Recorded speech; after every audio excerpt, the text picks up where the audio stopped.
వాళ్ళు ఇంకొక దాంట్లో పుట్టచ్చు, వాళ్ళు రెడ్లు అవ్వచ్చు, కమ్మవాళ్ళు అవ్వచ్చు, ఇంకా ఎవరో ఎన్నో జాతుల వాళ్ళు అవ్వచ్చు, క్షత్రియులు అవుతారు. కానీ వాళ్ళ గోత్రం ఏదైతే మేము ఈ జాతిలో ఉన్నాం ఆ జాతిలో ఉన్నాం అనకూడదు. వీళ్ళందరికీ కూడా గోత్రం ఒకటే. అంటే మన ఋషులందరూ కూడా మనకి ఒకటే అవుతుందన్నమాట. అలాంటి ఋషుల్లో ఎంతమంది ఋషులండి, వాళ్ళ తాలూకు శక్తితో తపశక్తితో గాయత్రిని పిలిచిన అతను విశ్వామిత్రుడు, ఇలాంటి మనకి ఎంతమందో మనకి కథలు పురాణాలు ఉన్నాయి.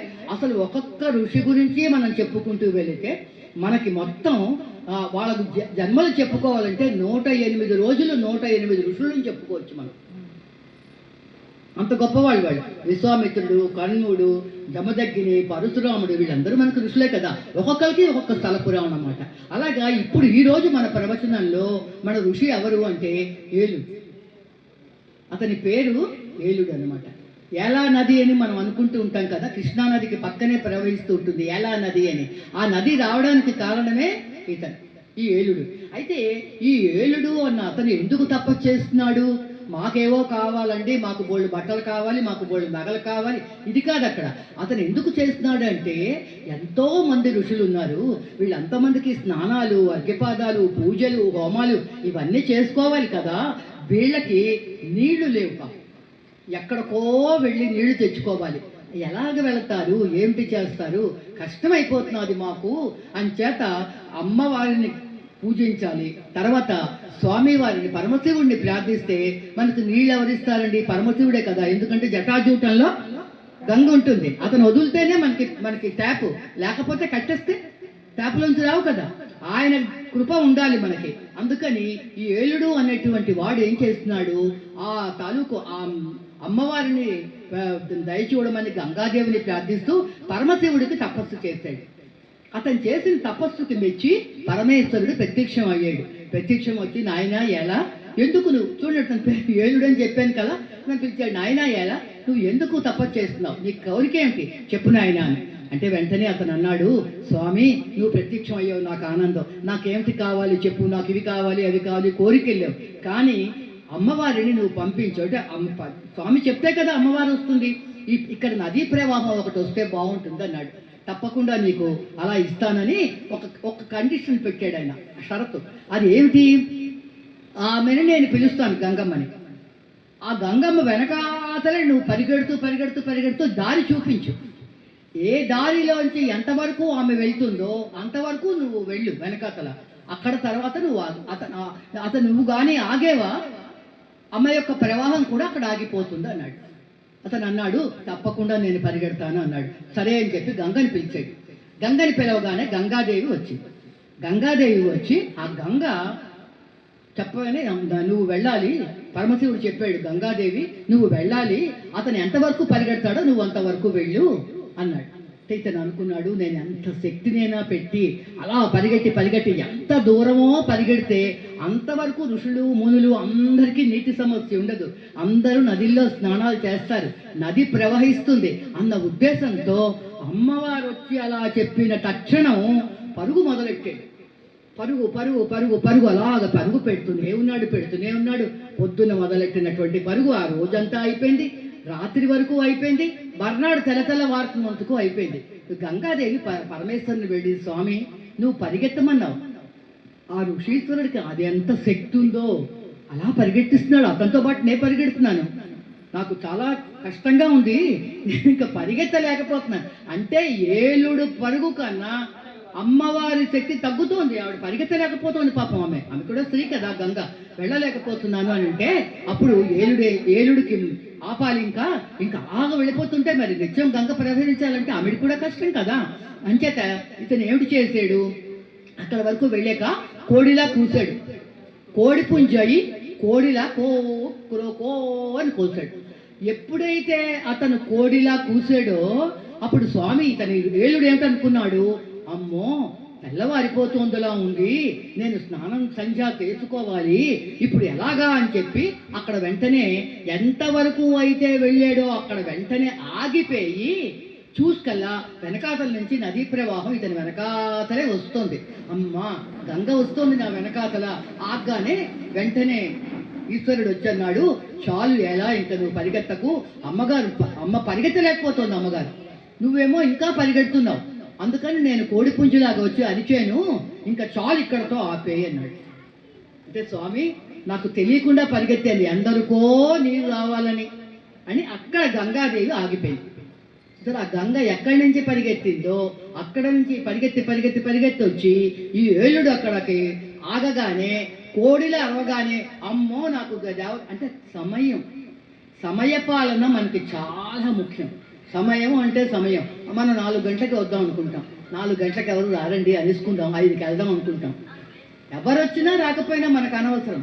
కానీ సమయపాలన మాత్రం ఎందులోనైనా, ఉద్యోగాల్లోనైనా కొంతమంది ఆఫీస్కి వచ్చిన దగ్గర నుంచి ఆఫీస్లో చెట్లు తింటూనే ఉంటారు. ఎందుకు? రోజు లేటే వాళ్ళు. ముందు రావాలి, ముందు రావడానికంటే ఇంకొంచెం లేటుగా అండి పనులు అవ్వవు. 1 గంట నిద్ర తగ్గించండి. 24 గంటల్లోని 12 గంటలు మనం పడుకుంటుంటే అవుతుంది. 4 గంటలు ఆరోగ్యంగా ఉన్న వాళ్ళకి నిద్ర చాలు. లేచి పనులు చేయండి, అప్పుడు ఎవరికి ఆలస్యం ఉండదు. ఒక్కరోజు మనం లేటుగా లేస్తే ఆ రోజంతా మన పనులన్నీ ఆలస్యం అయిపోతుంటాయి. ఇలాంటి ఏళ్ళు లాంటి మహానుభావుని చూసి మనం నేర్చుకోవాల్సింది ఏంటంటే ఇలాంటి విషయాలే నేర్చుకుంటాం. ఆయన అక్కడ కూర్చుని, అమ్మా నేను ఇక్కడ వరకు నేను తీసుకుని వచ్చాను, ఇక్కడ నువ్వు చిరస్థాయిగా ఉండు తల్లి అని చెప్పి వేడుకున్నాడు అనమాట. వేడుకుంటే సరే అని ఇక్కడ ఎలా అని ఈ నది పేరు ఏమిటి పెడతాము అంటే, ఏలుడు వలన ఆ నదీ ప్రవాహం అక్కడికి వచ్చింది కాబట్టి దీని పేరు ఏలుడు అని, ఎలా నది అని పెడదాము అని పెట్టుకుని ఆ నది పేరు ఎలా నది అని పంపించారు. అంటే ఈ మహాత్ముడు వల్ల ఇక్కడ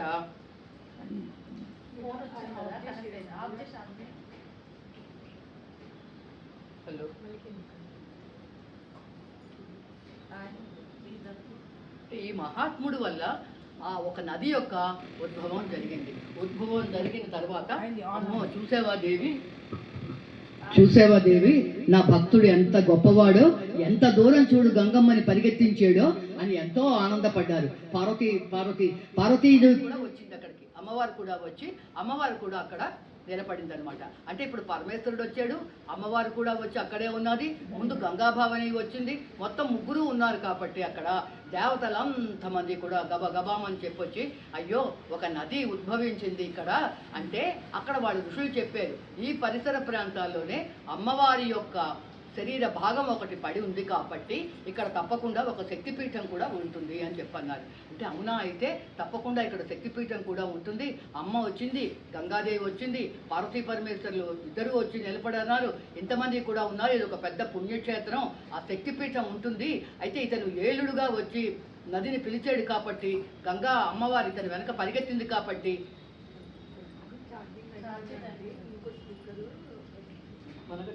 అంటే అందుకని ఎలా నది అని పెట్టుకుందాము అని చెప్పి అనగానే ఇంద్రుడికి ఈ విషయం తెలిసింది. దేవతలకందరికీ తెలుస్తుంది కదా. ఆ దేవతలందరూ కూడా మొత్తం 3,000,000 మంది దేవతలు కూడా వచ్చారు. వచ్చి ఏలుడిని అందరూ కూడా ఆశీర్వదించారు. వాళ్ళు ఋషులు కదా, ఋషులందరూ వచ్చారు. వీళ్ళంతమంది కూడా వచ్చి నాయనా ఎలా నీ వల్ల మాకు అందరికీ కూడా నీటి సమస్య లేదు, అందరం స్నానాలు చేయొచ్చు, జపతపాలు చేయొచ్చు, దానాలు చేయొచ్చు, యజ్ఞాలు చేయొచ్చు, ఇక్కడ అమ్మవారి యొక్క అవయవ భావం ఒకటి పడ్డాది అని మనకు శక్తిపీఠంగా తెలుస్తోంది, అంచేత ఇక్కడ మనం పూజ చేద్దాము అని వాళ్ళందరూ అనుకుంటే ఇంద్రుడు వచ్చాడు. ఇంద్రుడు వచ్చి అమ్మ వచ్చింది కాబట్టి ఇక్కడ శక్తిపీఠం ఉంది అని అంటారు కాబట్టి ఇక్కడ నేను మొట్టమొదట ఈ అమ్మవారికి పూజ చేస్తాను అని ఆ అమ్మవారికి పూజ చేశాడు. మొట్టమొదట ఇంద్రుడెవడు? అమరాధీశ్వరుడు. అమరావతి దానికే, మన అమరావతి కాదు, మన అమరావతి రాజధానికే అతని మహాపురుషుడు. అతనేమో వచ్చి ముందు యజ్ఞం చేశాడు ఇక్కడ. ఈ ముందు వచ్చి ఇతని యజ్ఞం చేయడం వల్ల పురాధీశ్వరుడు చేశాడు కాబట్టి అమ్మవారి పేరు పురుహూతిగా వచ్చింది. పురానికి అధిపతి అయినటువంటి ఆయన చేశాడు పూజ, అందుకని ఆమె పేరు పురుహూతిక అనేటువంటి పేరు వచ్చింది. అయితే ఈ పురుహూతిక అనేటువంటి పేరుతోటి ఇక్కడ అమ్మవారు వచ్చినప్పుడు మరి స్వామివారు వచ్చాడు కదా. స్వామికి ఏమిటంటే కోడి పుంజులా ఉంటాడండి. నా అదృష్టం, నేను చూసాను, దర్శించాను.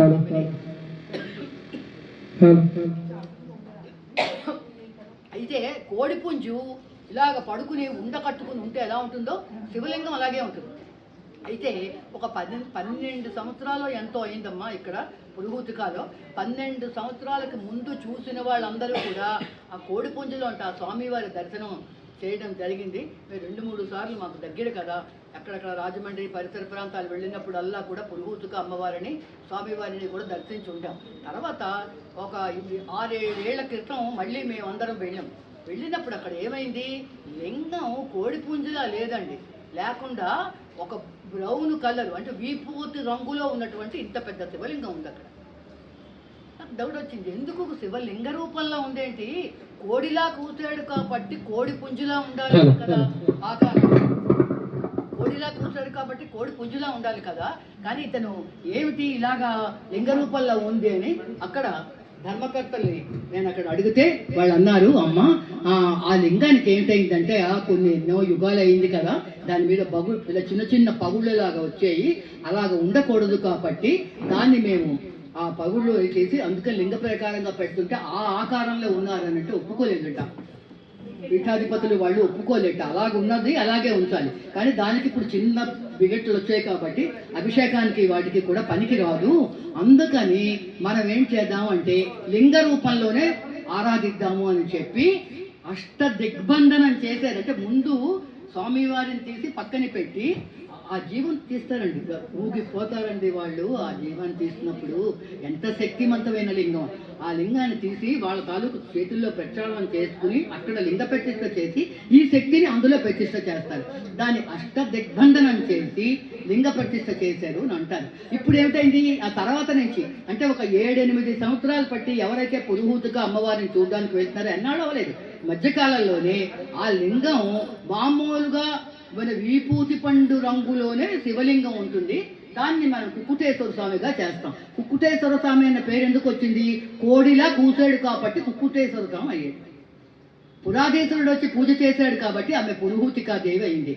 ఇక్కడ పురుహూతిక అమ్మవారు శక్తిపీఠంగా ఉన్నది, ఇతను స్వామివారు ఉన్నాడు అక్కడ. ఇక్కడ స్వామివారు ఏమి మనకి జ్యోతిర్లింగం కాదు కదా, అమ్మవారు మాత్రం శక్తిపీఠం. వీళ్ళిద్దరికీ కూడా పూజలు అందుకుంటూ ఎప్పుడూ అక్కడే ఉంటున్నారు. అయితే దీంట్లో మళ్ళీ మనకు ఒక కథ ఏమిటి వస్తుంది, ఇక్కడ గయాసురుడు అనే రాక్షసుడు. ఈ గయాసురుడు అనే రాక్షసుడు ఏం చేశాడు, దేవతలందరికీ సహాయం చేసేవాడు. ఈ రాక్షసుడు మంచివాడు, అంటే వాళ్ళు ఏం చేసి విష్ణుమూర్తి పక్కన ఎప్పుడు ఉండి విష్ణుమూర్తి చేస్తున్నటువంటి వాళ్ళకన్నిటికీ కూడా సహాయం చేస్తూ ఎప్పుడూ విష్ణువుతోటే ఉంటాడు, విష్ణు భక్తుడు అతను. అయితే ఆ విష్ణు భక్తిగా ఉన్నాక దేవతలకి రాక్షసులకి ఎప్పుడు యుద్ధం అవుతున్నా ఇతను సహాయం చేశాడు. ఆ సహాయం అంతా అయిపోయిన తర్వాత ఆ యుద్ధం అయిపోయాక దేవతలకే విజయం లభించిన తర్వాత మెల్లిగా ప్రేమగా పిలిచి నాయన గయ అంటే వాడు అసురుడు, అందుకు గయాసురుడు అంటాం మనం, కానీ వాడి పేరు గయాసురుడు కాబట్టి గయాసురుడు అంటాం, అసురుడు కాబట్టి గయా ప్లస్ అసురుడు గయాసురుడు అయ్యాడు కదా. కానీ గయా అని పిలిచి నాయన నువ్వు నాకు సహాయం చేసావు, నీకేమిటి కావాలి నేను ఇస్తానన్నాడు విష్ణుమూర్తి. అంటే వాడు ఏం కోరుకున్నాడో తెలుసా, నాకు కూడా దేవతల్లో స్థానం కావాలని కోరాడు. నేను దేవతల్లో స్థానం, విష్ణుమూర్తి కదా ఏమనుకున్నాడు, వాడు రాక్షసుడు అయినా మా తాలూకు సహాయం కోరి వాడికి అన్ని పనులు అవ్వాలని మన పక్క ఉన్నాడు, కానీ రేపొద్దున్న వీడి రాక్షస బుద్ధి మారి మన విషయాలన్నీ తెలుసుకుని ఇవి అన్నీ కూడా రాక్షసులకు చేరితే మంచిది కాదు కదా, అందుకని అన్నాడు నువ్వు రాక్షసుడుగానే ఉండు, నీకు ఏ కోరికకైనా ఉంటే కోరుకో, కానీ నిన్ను నేను మార్చలేను గయా, నువ్వేమీ అనుకోకు గయాసురా అని చెప్పాడు. అంటే స్వామి అలాగే అయితేను, కానీ నాకు ఒక సందేహం ఉంది, మా రాక్షసులందరూ కూడా నిజమే నాయన అన్ని దుర్మార్గ పనులు చేస్తుంటారు వాళ్ళు, అందుకే వాళ్ళు మరణిస్తూ ఉంటారు, మీరు దేవతలతో సఖ్యతగా ఉండాలని నేనున్నాను, కానీ వాళ్ళలో స్థానం నాకు ఇవ్వమన్నావు. అంచేత ఏమిటంటే ఇప్పుడు నాకు స్థానం నువ్వు ఇవ్వకపోయినా వీళ్ళెవ్వరినైనా సరే నేను ఇలాగ ముట్టుకున్నా నా శరీరం వాళ్ళకి తగిలినా వాళ్ళకి ముక్తిని ప్రసాదించు. ఇందులో మా రాక్షసులు ఉన్నారు, వాళ్ళు ఎన్నో ఎన్నో పాపాలు చేసి చనిపోయిన తర్వాత కూడా బాధనే పడుతున్నారు వాళ్ళు, అందుకని నువ్వు ముక్తిని ప్రసాదించు మాకు.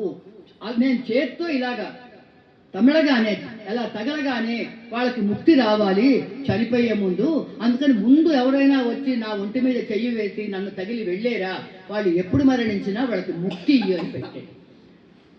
ఇంకా ఎన్ని ఇవ్వనని అంటాడు, సరే అన్నాడు, ఒప్పుకున్నాడు, విష్ణుమూర్తే ఒప్పుకున్నాడు. సరే అయింది. తర్వాత వీడు ఏం చేశాడు, వాడికి రాక్షసుడు, వాడికి బోల్డ్ అని మాయలు ఉంటాయి కదా, ఆ శరీరాన్ని పెంచి పెంచి పెంచి పెంచి కొన్ని మైళ్ళ వరకు పెట్టేశాడు. ఎక్కడ నుంచి? బ్రహ్మ కపాలం నుంచి. బ్రహ్మ కపాలం మన వాళ్ళు వెళ్తూ ఉంటారు కదా, పిండ ప్రధానాలు అవన్నీ చేస్తారు. ఆ బ్రహ్మ కపాలము తర్వాత ఇప్పుడు ఈ గయా నుంచి మళ్ళీ ఓండియానం, మళ్ళీ ఒరిస్సా వరకు ఒళ్ళు పెంచేశాడు. అంటే పాదాలు మాత్రం ఇక్కడికి వస్తాయి, అందుకే ఇది పాదగయ అయిందండి. అతని పాదాలు మాత్రమే ఇక్కడికి వస్తాయి. ఈ నాభి తాలూకున్న జాగా ఒరిస్సా ప్రాంతాల్లో ఉంటుంది. తర్వాత తల బ్రహ్మ కపాలం దగ్గర ఉంటుంది. అక్కడ నుంచి ఇక్కడ వరకు కూడా గయాసురుడి యొక్క శరీరమే. అది కూడా వెడల్పు ఎంత, ఇంత వెడల్పు పెంచితే ఈ శరీరం అంతా పెట్టేసి నన్ను ఎక్కడి నుంచైనా మీరు ముట్టుకొని మీకు ముక్తి వస్తుందనంటే ఇంకా ఎన్ని పాపాలు చేసేరా, అబద్ధాలు ఆడినా, దొంగతనాలు, ఇవన్నీ పాపాలు. ఎన్ని పాపాలు చేసినా వాళ్ళందరూ ఏమిటనుకున్నారు, రాక్షసులు అయితేనేమిటి, మనువులు అయితేనేమిటి, ఋషులు అయితేనేమిటి, ఎవరైనా సరే పాపాలన్నీ చేయడం, గయాసురుడిని వీళ్ళు టచ్ చేయడం అంటే ముట్టుకోవడం, వెళ్ళిపోతూ ఉండడం. వీళ్ళందరూ పుణ్యలోకాల్లో వెళ్ళిపోతున్నారు. యమధర్మరాజు యమలోకం అంతా ఖాళీ అయిపోయింది, ఎవరికి పనులు లేవు, అందరూ బుగ్గ మీద వేలు పెట్టి కూర్చున్నారు. అంతమంది ఏంటి, ఎవరు లేరు, అంతమంది వెళ్ళిపోతున్నారు, ఏమిటి సంగతి అని. అయితే సరే అని వీళ్ళంతమంది కలిపి మళ్ళీ యమధర్మరాజుతో సరిసి దేవతలు అందరూ కలిసి వెళ్ళి, నాయనా విష్ణు, నువ్వు ఇలాంటి వరం ఇచ్చావు వాళ్ళకి, వాళ్ళన్నీ కూడా చేసేసుకుని పూర్తిగా ముక్తిని పొందేస్తున్నారు, ఇది బాగులేదు, పాపాలు చేస్తున్న వాళ్ళందరికీ కూడా పాపం లేకుండా అందరూ ముక్తి పొందుతున్నారు, దీనికి ఏదో చెయ్యాలి అని. అంటే బ్రహ్మ, విష్ణువు, మహేశ్వరుడు కలిపి ఒక ఆలోచన చేశారు. బ్రహ్మగారు ఒక యాగం చేస్తానన్నారు. ఆ బ్రహ్మగారు చేసినటువంటి యాగము అది ఏమిటంటే ఎక్కడ చేశారు, ఈ ఇక్కడ నుంచి ఉన్నప్పుడు సరిగ్గా గయాసురుడి యొక్క గుండెలు ఎక్కడైతే ఉంటాయో అక్కడ అగ్నిహోత్రాన్ని పెట్టారు. వాళ్ళు పెట్టి అక్కడ ఒరిస్సా దగ్గర నుంచి ఇటు బ్రహ్మ కపాలము, మధ్యలో ఈ గయా ప్రదేశము, నాభిస్థానం వచ్చింది కదా ఇతనికి మధ్య భాగం, అటు పాలు వచ్చే కాలు వచ్చే అటుపక్క అంతవరకు ఉండాలి అని చెప్పి పెట్టారు. పెట్టి ముగ్గురు కూడా కలిసి వెళ్ళారు. వాడు అంత అదృష్టమో చూడండి. రాక్షసుడు అయితే మాత్రం ఏముంది, త్రిమూర్తులు ముగ్గురు వెళ్ళి నీ వల్ల మాకు సహాయం కావాలన్నారు. ఏమిటి కావాలి సహాయం మీకంటే? ఏమీ లేదు, మేమే ఒక యజ్ఞం చేద్దాం అనుకుంటున్నాము, మా యజ్ఞానికి సరిపడినటువంటి మంచి జాగా లేదు మాకు, అందుకని మేము నీ శరీరం తీసుకుని నీ శరీరం మీద మేము ఉండి అక్కడ యజ్ఞం చేసుకుంటాం అని చాలా ఆనందంగా ఒప్పుకున్నాడండి. తప్పకుండా నా శరీరం మీకు ఉపయోగపడుతుంది, పరోపకారార్థం మిదం శరీరం అన్నారు. నా శరీరం మీకు ఉపయోగపడుతుంది, మీరు యజ్ఞం చేస్తారు, అందుకని నా శరీరాన్ని మీరు వాడుకోండి అని చెప్పి పడుకున్నాడు అనమాట. అప్పుడు బ్రహ్మదేవుడు వచ్చి సరిగ్గా అగ్నిహోత్రాన్ని 5 గుండెల మీద పెట్టాడు. మరి యజ్ఞం చేయాలంటే అగ్నిహోత్రం ఉండాలి కదా, అగ్నిహోత్రాన్ని పెట్టాడు. పాదాలేమో ఇప్పుడు మనం చెప్పుకుంటున్నటువంటి శక్తిపీఠం గయాసురుడు దగ్గర, గయా దగ్గర పెట్టాం కదా, విష్ణు పాదం అంటారు, అక్కడికి వచ్చింది.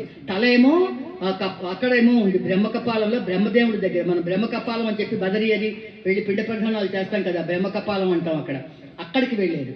అక్కడికి వెళ్ళి మొత్తం ఈ జాగా అంతా కూడా దేవతలు ఉన్నారు.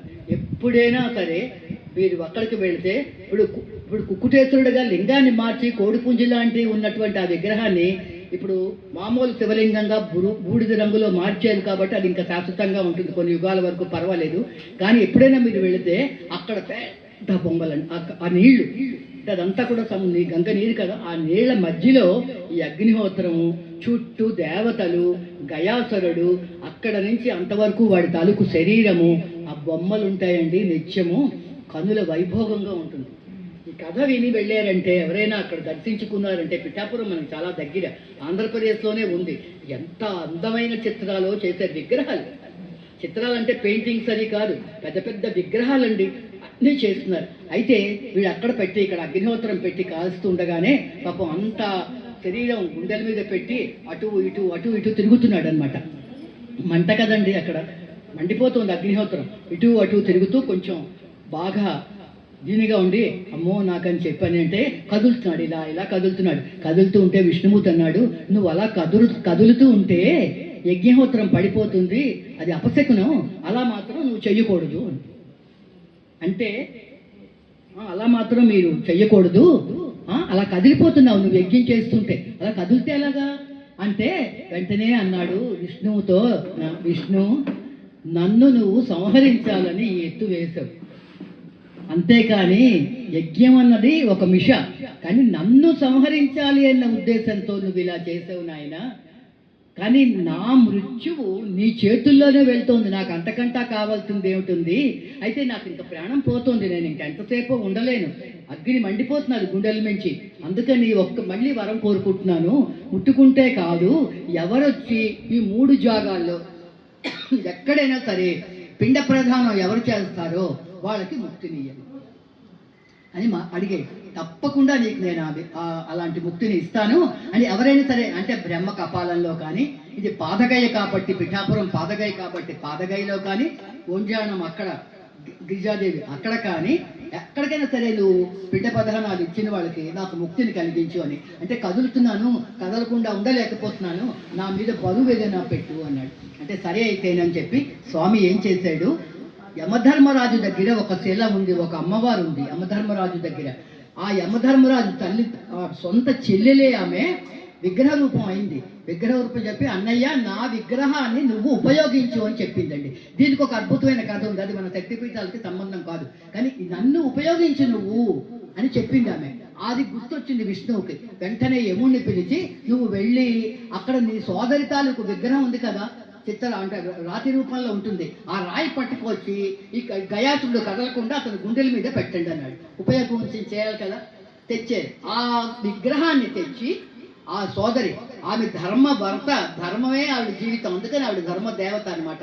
ఆవిడ పేరు ధర్మవ్రత, ధర్మానే వ్రతంగా చేసుకుని ధర్మం ఉంది. ఆవిడ మరణించిన తర్వాత శిల అయిపోయి ఉంది. ఆ శిలని తెచ్చి ఇక్కడ పెట్టి, ఆ శిలనేమోని గయాసురుడి యొక్క గుండెల మీద పెట్టి, అది మీద విష్ణుమూర్తి పాదం పెట్టి గట్టిగా నొక్కాడు. నొక్కడం ఏమిటి, ఆ గుండెల మీద అతను నొక్కినటువంటి ఈ దీనికి అతని తాలూకు ప్రాణం పోయిందనమాట. గయాసురుడు యొక్క మృత్యువు జరిగిపోయింది. ఎప్పుడైతే గయాసురుడు మరణించాడో అప్పుడేంటి, శరీరం ముట్టుకున్నాడంటే ఎందరో వచ్చి కొన్ని వేల యోజనాల దూరం వ్యాప్తి చెందినటువంటి వాడికి ముక్తి వచ్చేది కదా. ఇప్పుడు అలా కాకుండా ఈ ఓంజాన గిరిజాదేవులకు వచ్చే నెక్స్ట్ అదే శక్తిపీఠం అక్కడ, తర్వాత ఇక్కడ పాదగయ, ఇక్కడ బ్రహ్మ కపాలంలోని, ఇది కేవలం పితృదేవతలకు సంబంధించినటువంటి కదా. ఇక్కడికి వచ్చిన వాళ్ళు అక్కడ పిండ ప్రధానాలు కానీ చేసి, ఎవరైతే అక్కడ చిన్న దానం చేసినా, అక్కడ తల్లిదండ్రుల పేరున్న అక్కడ ఇంత పిసరు ఎవరైనా ప్రసాదంలాగా చేసి నైవేద్యం పెట్టినా, ఏదైనా ఇంత పిసరు దానం ఇచ్చినా సరే అక్కడ దేవతలందరూ కూడా ఆశీర్వదిస్తారని, ఈ పితృదేవతలకి ఊర్ధలోకాలు ఇస్తాడని, ఈ గయాసురుడి వల్ల బలం పొందారు కాబట్టి వాళ్ళు ముక్తి పొంది చేసిన పాపాలే కాకుండా జన్మలు ఎత్తుతాం పోళ్ళని. ఎన్నో జన్మలు, ఎన్ని కోట్లు జీవరాశులు ఉన్నాయి, నక్క, కుక్క, పిల్లి, చీమ, నల్లి, తల్లి, అన్ని జీవరాశులే. ఇంతమంది యోనుల్లోంచి పుట్టుకుని ఇన్ని జన్మలు ఎత్తాలంటే ఎంత పాపం చేయాలో అలాంటివి కూడా లేకుండా ఉండాలి. కాబట్టి గయాసురుడి యొక్క చరిత్ర విన్నా, పీఠికాయం పురిహూతిక మనకి పిఠాపురం దగ్గర ఉన్నటువంటి ఈ అమ్మవారిని కలిసినాం.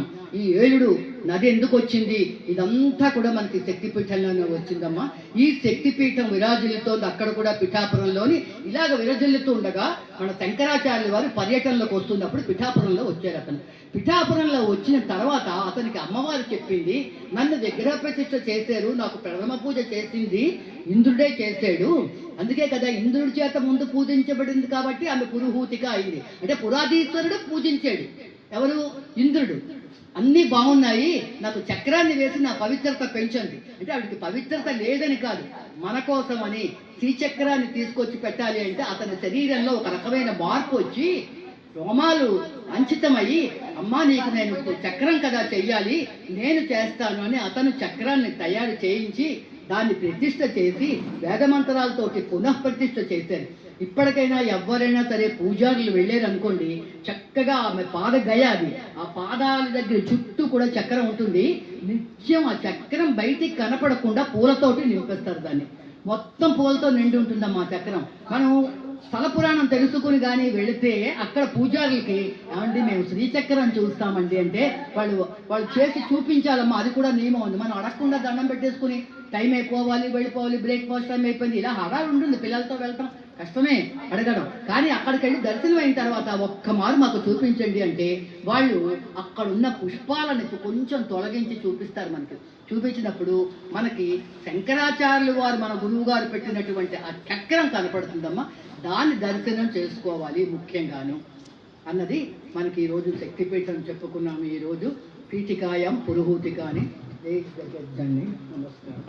ఇంకా పెట్టండి అనంటే ఇప్పుడు మరి వదిలేండి, కాలం గురించి మనం మాట్లాడద్దు, చాలా తప్పు అది. కానీ పద్ధతి ధర్మశాస్త్రంలో ఉంటుంది. ముఖ్యంగా ఆడపిల్ల ఎవరైనా అందులో ఆడపిల్లల యొక్క నాభిస్థానాన్ని ఎవ్వరూ చూడకూడదు ఇంట్లోని. అందుకని తప్పకుండా ఎప్పుడు బట్ట కలిసి వేసేవారు. పురిటి పిల్లలకి కూడా నూనె గుడ్డ తీసి నూనె తడిపి ఆ బొడ్డు మీద వేస్తే 9 రోజుల లోపున బొడ్డు రాలిపోతేనే కానీ పురుడు శుద్ధి పనికిరాదు మనకి. కొంతమందికి బొడ్డు ఉడదు, ఆ బొడ్డు ఊడే వరకు ఉండి అప్పుడు పురుడు స్నానం చేయించాలి. కానీ 5 రోజుల లోపున రాలిపోతుంది. 95.5% రాలిపోతుంది మనకి ఆ బొడ్డు. జన్మ అందరికీ ఎంతమంది, అందరూ తల్లులే, మనందరం పిల్లల్ని కన్నా పెంచాం, మనకు తెలియదా అమ్మ? పిల్లలకి బొడ్డుడని పిల్లలే అంటారంటే అంత బొడ్డు కూడా ఉండని చిన్నవాళ్ళు అని అర్థం. అలాంటిది అనమాట. అయితే ఈ గిరిజాదేవికి ఇది అంటే ఓండ్యాణం గిరిజాదేవి. ఓండ్యము అంటే వడ్డాణం అని కూడా సంస్కృతంలో అర్థం ఉంది.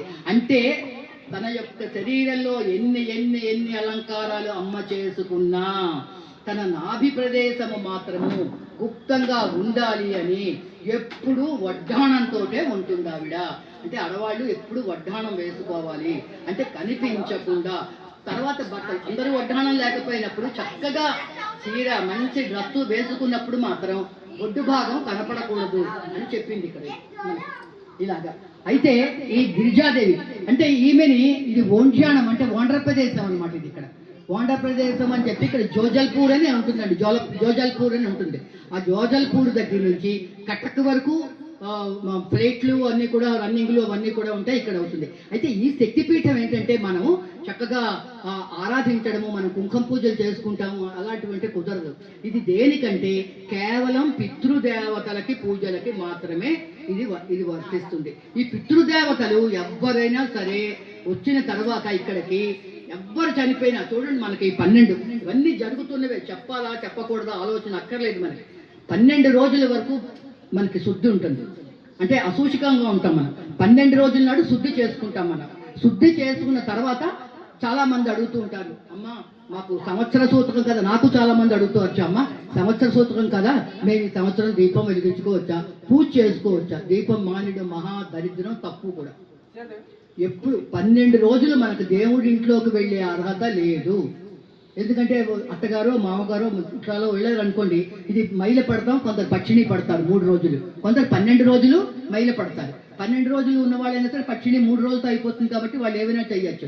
ఎవరైతే కర్త ఉంటారో అంటే ఈ కార్యక్రమాలు చేస్తారో వాళ్ళకు మాత్రం 12 రోజులు అయిపోతుంది. 12 రోజుల నాడు స్నానాలు అయిపోతాయి, ఎవరి ఇళ్ళకు వాళ్ళు వెళ్ళిపోతారు. 13వ రోజు నుంచి చక్కగా మళ్ళీ దేవుళ్ళను శుభ్రం చేసుకుని నిత్య దీపం పెట్టచ్చు. గుర్తు పెట్టుకోండి, నిత్య దీపం పెట్టచ్చు. తర్వాత మామూలుగా మనం పువ్వులు అవి పెట్టి నైవేద్యం దేవుడికి పెట్టి పూజ చెయ్యొచ్చు. కానీ గుడికి వెళ్ళొచ్చు, శివాలయాలకి వెళ్ళొచ్చు, కానీ శివుడికి మాత్రం అభిషేకం చేయించుకోకూడదు. శివాలయాలకు మాత్రం వెళ్ళొచ్చు, మనం శివాలయాల దగ్గరికి వెళ్తాం, విష్ణాలయాలకి అస్సలు వెళ్ళకూడదు. ఇప్పుడు తిరుపతి, రామతీర్థం ఇవన్నీ కూడా మనకు ఉంటాయి కదా, కాశీ, ఇలా కాశీ వెళ్ళొచ్చు. కానీ కాశీ అది శ్మశానం, మహాశ్మశానం, అదంతా శ్మశానమే. కానీ శివుడికి అభిషేకం చెయ్యం. ఇక్కడ కొన్ని కార్యక్రమాలు కాశీ వెళ్తాం కదా మనం, అవి చేసుకుని వచ్చేయడమే, శివుడిని దర్శించుకుంటాం, దేవాలయంలోకి వెళ్తాం, కానీ ఈశ్వరుడికి అభిషేకం చేయకూడదు. ఈ నియమాలు మనకి భగవంతుడు పెట్టాడు. కానీ వీళ్ళేమో అలా కాదండి, ఎవరో చెప్పారు సంవత్సరికాలు అవుతాయినా కానీ మేము దేవుడికే పూజ చేయము, దేవుడికి ఏడాది పాటు తలుపు వేసి చేస్తే అది ఎంత తప్పండి. దేవుడు దీపం లేకుండా 12 రోజులు వెళ్ళకూడదు. వేరని కానీ తలుపు వేసేస్తాం అంతే, ఆ ఇంట్లో ఉంటాం, అయిపోతుంది. 13వ నాడు నుంచి శుచి చేసుకుని పుణ్యావచనం చేయిస్తారు, పురోహితులు వచ్చి మనకు చేయిస్తారు, అన్నీ జరుగుతాయి. అలాగా ఈ గిరిజాదేవి యొక్క పురాణం అంతా కూడా మనకి అంటే అక్కడ అటుపక్క వాళ్ళకి ఏంటంటే గిరిజాదేవి అని వాళ్ళు అన్నారు, మనం అంటాం, వాళ్ళు బిరజాదేవి అంటారు, బిఐ అని అలా వాడతారు వాళ్ళు. ఆమె తలుపు అక్కడ సాక్షిగా ఉంది. ఆవిడ పక్కన ఎప్పుడు కూడా ఒక నది ప్రవహిస్తూ ఉంటుంది. ఆ నది పేరు వైతరణి నది. ఆ వైతరణి నది అన్నదే అదొక రకమైన నది, చాలా చండాలంగా మలమూత్రాలతో కూడా నిండి ప్రవహిస్తున్నటువంటి నది. అందుకే ఆ నది వరకు వెళ్ళిన ప్రాణం 12 రోజుల వరకు, ఈ 12 రోజులు మన చుట్టుపక్కలే ఉండి 12వ నాడు మాత్రం సరిగ్గా ఆ ప్లేస్కి వెళ్ళి ఆ జీవు మాత్రం ఉంటుంది. అంటే అక్కడ ఉన్నవన్నీ జీవులే.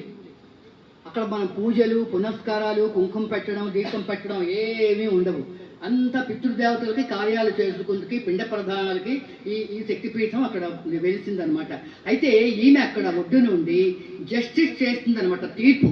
ఇటుపక్కంతా వీళ్ళు మనుషులు వాళ్ళు ఉంటారు, పుణ్యాత్ములు ఉంటారు, పాపాత్ములు ఉంటారు. వీళ్ళు ఎలా వెళతారు, వీళ్ళకి ఏ లోకాలు నేను ఇవ్వాలి అన్న ఉద్దేశంతో వెళ్ళి వీళ్ళు చేసినటువంటి సుకృతాలను బట్టి మంచి చేసిన వాళ్ళకి మంచి ప్రదేశం, అలాగే పాపాలు చేసిన వాళ్ళకి వీళ్ళు ఇన్నాళ్ళు పాపం చేయాలి, ఇక్కడ ఉండాలి, వీళ్ళు పుణ్యాలు చేస్తారు, ముందు పుణ్యలోకంకి వెళ్ళాలి, తర్వాత పాపలోకంకి వెళ్ళాలి అని వీడు జస్టిస్ చేసి పంపిస్తుంది అనమాట. ఎలాంటి వాళ్ళవనండి, పాపాత్ముడైనా పుణ్యాత్ముడైనా కూడా ఈ నదిని మాత్రం దాటి వెళితేనే కానీ వాళ్ళకి ఊర్ధ్వలోకాలు లేవు. మొత్తం మీద ఈ వైతరణి అనేటువంటి నదిని వీళ్ళు దాటి వెళ్ళాలి. అందుకనే వీళ్ళు అక్కడ వైతరణి నది దగ్గర వీళ్ళు మన అందరూ పెద్దవాళ్ళు అంటారు, ఎవరన్నా ఇది అవుతానండి గోదానం చెయ్యాలండి అంటారు. ఈ గోవు ఏం చేస్తుంది, మనం ఇక్కడ చేసాం, గోవుకు చేసాం కాబట్టి ఆ గోవు ఆ నది దాటడానికి మనకు తోక పట్టుకుని లాగుతుంది. అటు పురాణాల్లో చెప్తుంది, ఆ తోక పట్టుకుని లాగేస్తే ఏ బాధ లేకుండా అవలీలగా ఎవరి పేరునైతే మనం గోదానం చేసేమో వాళ్ళు వెళ్ళిపోతారు. వాళ్ళే చెయ్యక్కర్లేదు, మనం ఉండగా మనము గోదానం చేసుకోవచ్చు. గోదానం ఎప్పుడైనా చేయొచ్చు, దానికి సమయం లేదు.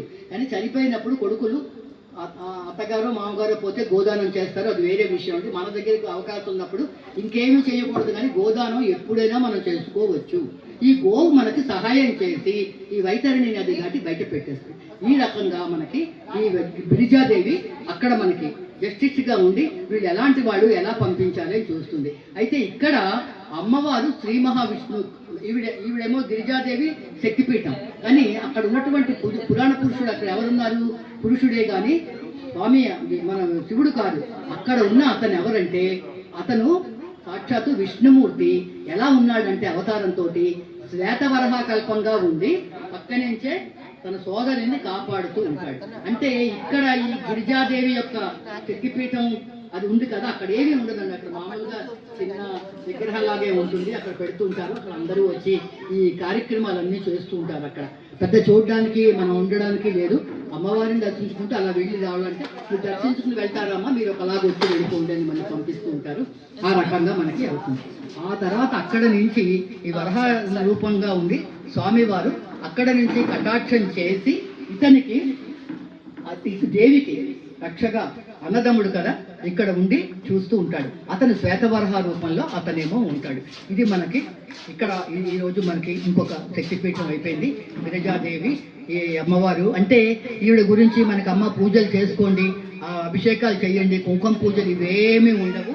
అక్కడ జరిగేదంతా కూడా కేవలం పితృకార్యాలు. అక్కడికి వెళ్ళి చేసుకుంటారనమాట, దానాలు ధర్మాలు అవి అంతా కూడా. అందుకని అది కటక్ నుంచి మనకి ఇక్కడ ఈ భువనేశ్వరు, కటక్, ఈ కలకత్తా ఇటుపక్క ఇది వెళ్ళడానికి మనకి ట్రాన్స్పోర్ట్స్ కూడా మనకు ఉంటాయి. వెళ్ళడానికి ఎవరైనా సరే వెళ్ళాలి అని అంటే ట్రైన్లోని ఫ్లైట్లోని కూడా వెళ్ళడానికి అవకాశాలు అన్నీ కూడా ఉంటాయి. ఈ గిరిజాదేవి అంటే బిరజాదేవి అన్న పేర్లు రెండు కూడా ఆమెవేను. ఆమె యొక్క అనుగ్రహానికి కూడా మనం పాత్రలు అవ్వాలి అని చెప్పి ఈరోజు ఈ రెండవ శక్తిపీఠం ఈరోజు నేను ముగిస్తున్నాను. మన గురువు గారు వచ్చేసారు పూజ మొదలెట్టడానికి. చేద్దాం. అంటే ఈరోజు ఏంటండి ఒండియానం గిరిజాదేవి, రేపు మాణిక్యమ్మ శక్తిపీఠం చెప్పుకుందాం. మాణిక్యమ్మ ఆవిడ మా మణులు మంత్రాలతోటి అది కూడా మనకి ఆంధ్రప్రదేశ్లో గోదావరి, తూర్పుగోదావరి జిల్లాలో ఉన్నటువంటి శక్తిపీఠమే. అంటే ఒంజాన గిరిజాదేవి, మాణిక్య దక్షవాటిక. తర్వాతది హరిక్షేత్రే కామరూపే మరొక శక్తిపీఠం. రేపు రెండు శక్తిపీఠాలు మళ్ళీ మనం ఇవాళలాగే చెప్పేసుకుందాం. తొందరగా వచ్చేస్తే మీరు రావడమే ఏంటి, ఎవరు వచ్చినా నేను మొదలుపెట్టి మీకు చెప్పేస్తాను. అది నా బాధ్యతగా తీసుకున్నాను. అంచేత ఈ గిరిజాదేవి అయిపోయింది కదా ఈరోజు. రేపు మాణిక్య దక్షవాటిక, దక్షుడు ప్రవర్తించిన దాగాలో ఉన్నటువంటిది కాబట్టి దక్షవాటికగా దాక్షాయినిగా అమ్మవారు ఉంటుంది. మాణిక్యమ్మ ఆవిడ పేరు, మాణిక్యమ్మగా ఆవిడేమో ఉంటుంది. పంచారామాల్లో ఉన్నటువంటి అతను భీమారావులో అతను అక్కడ మనకి పురాణ పురుషుడు అంటే స్వామివారు అలాగా ఉంటారు. మాణిక్య దక్షవాటిక. తర్వాత కామాఖ్యాదేవి, అదొక పెద్ద అద్భుతమైనటువంటి శక్తిపీఠము. అస్సాంలో ఉంది. చాలామంది దర్శించుకుని వస్తూ ఉంటారు అస్సాం అని వెళ్ళి. ఆ రెండు శక్తిపీఠాలు మనం రేపు చెప్పుకుందామమ్మా. స్వస్తి ప్రజానాం పరిపాలయంతం న్యాయేన మార్గేణ మహీమహీసం గోబ్రాహ్మణేషు శుభమస్తు నిత్యాలోకా సమస్త సుఖినో భవంతు లోకా సమస్త సుఖినో భవంతు లోకా సమస్త సుఖినో భవంతు.